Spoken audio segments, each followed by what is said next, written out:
আজকে এখানে post office, Agartala post অফিসে আপনারা কেন এসেছেন একটু বলবেন কি? হ্যাঁ, আমরা গতকালকে শুনতে পাই হঠাৎ করে ফেসবুকের মাধ্যমে বা বিভিন্ন সোশ্যাল মিডিয়ার মাধ্যমে যে আমরা আগরতলাবাসী নাকি ভাড়াটিয়া।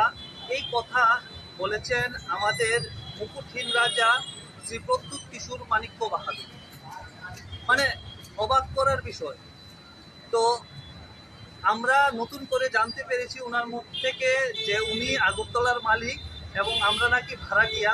তো সেই জন্য আমরা আজকে এখানে এসেছি ওনাকে আমাদের ভাড়া, যেটা প্রদেয় ভাড়া আছে, ভাড়াটা আমরা ওনাকে প্রদান করতে চাই এবং বলতে চাই যে আপনার আর কত ভাড়া আমরা দিতে লাগবে, আপনি একটু আমাদেরকে পাঠিয়ে দেবেন আমাদের অ্যাড্রেসে যে কত ভাড়া বকেয়া আছে। তো সেটাই আমি ওনাকে একটা বার্তা পাঠাতে চাই এবং কিছু ভাড়া আমরা ওনার জন্য নিয়ে এসেছি আমরা। তো আমরা মানি অর্ডারের মাধ্যমে ওনাকে আমরা ভাড়াটা পাঠাচ্ছি। আজকে পোস্ট অফিসের মাধ্যমে মানি অর্ডার করে আমরা ভাড়াটা পাঠাবো। তো এতটুকু মেসেজ দেওয়ার জন্যই আমরা এখানে এসেছি।